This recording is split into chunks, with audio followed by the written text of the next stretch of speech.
You know, mountains, they're not just funny, they're hilarious. Get it? Hill areas. Oh, that was good. Perfect.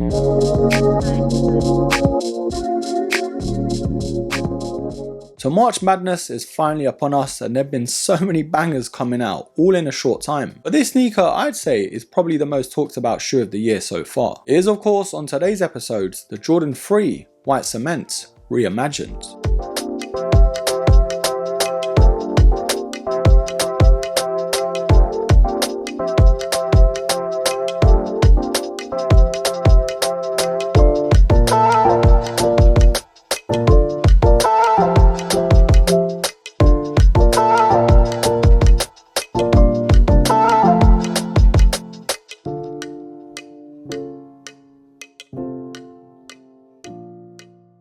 Now the White Cement 3, where do I start? For me, it's one of the best sneakers ever made. I've always been a fan of the Jordan 3, but the past couple of years has defo cemented it.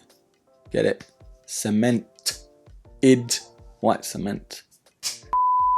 And yes, the original pack to the Jordan 3 came out in 4 colours. The fire reds, the true blues, the white cements, and of course the black cements, which is the only one that I'm missing. I've got 3 out of the 4, and I'm therefore hoping that they do retros sometime soon. I'm hoping next year, but with the Bread 4s coming out, I think it's unlikely. Of course, before we talk about all the controversy with this shoe, with the QC and all of that jazz, let's talk about the box. Now retailing for a whopping 190 quid, you best believe Jordan had to give us something, and they've definitely switched it up a lot here. Having the age look to the Jordan 3 box definitely separates it from the rest. Some people may not like it, but just like a windmill, I'm a big fan. Now we also do get that pamphlet that we did get with the fire red 3s, and it also has that aged look to it, but simply just goes on to say what the shoe's made of and what made it such an iconic shoe. Now the only other thing it comes with is that cheap plastic hang tag that I'm not much of a fan of. Give us something a little bit more solid, you know. Now the product sticker on the box does actually say Air Jordan 3 Retro, and the official colorway is Summit White, Fire Red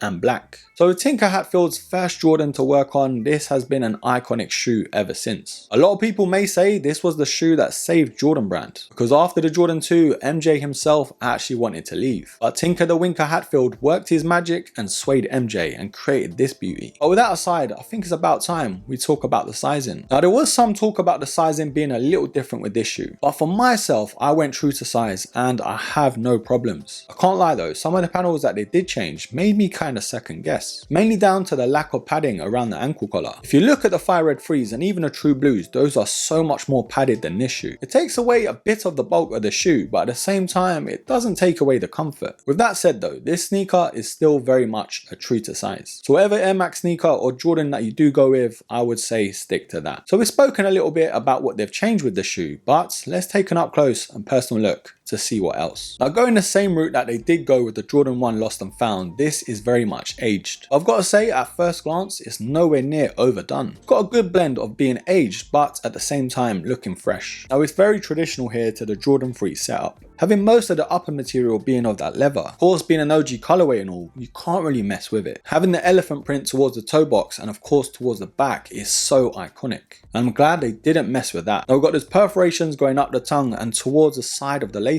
and the red eyelets towards the bottom and the white ones towards the top. Got the red Jumpman logo here and the black eyelets towards the collar. Now the sock liner isn't that white, but like I've said, they've taken away so much of the padding. I'm not mad though, because on foot they're actually still comfortable. We've got the red insole here with that black Nike Air branding towards the back of it, and then on the ankle collar as well we have those perforations and that white leather. Now one of the best looking parts of the shoe, and some people don't like it, but for me I love it. We have that aged look to what would be that white panel with the Nike Air at the back in black. It does look super cool, and I know a lot of people wanted it in white, but at the same time it does go so well. And yes, we do have that elephant print towards the back like I've said. Now another panel that is also aged is the midsole. I'm glad they stopped though and didn't go the whole way round to the toe guard. That for me would have been a bit too much. But we also have that color of black just on top of the air unit. And then the outsole is as traditional as it gets here, with a little aged look to the white panel, with the Nike just like the fire reds returning here towards the back.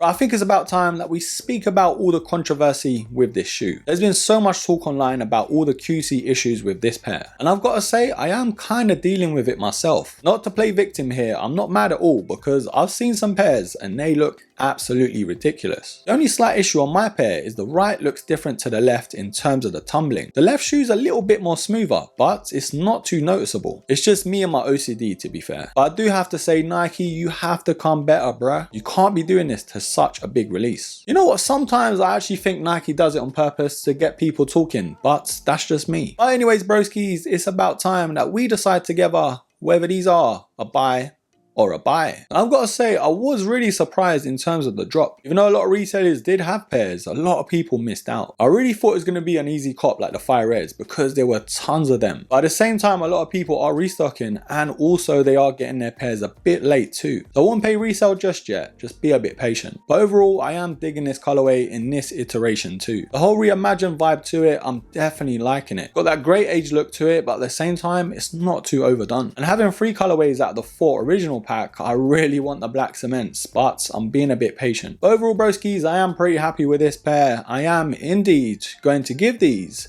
an absolute buy. But comment down below and let me know what you think. Did you hit on this pair? Did you take L's? And if you hit, did you get any QC issues? Comment down below and I will pin the best comment. Anyways, broskies, thank you for watching. Thank you for stopping by. Don't forget to like, subscribe, comment, and share. And till the next episode, take care.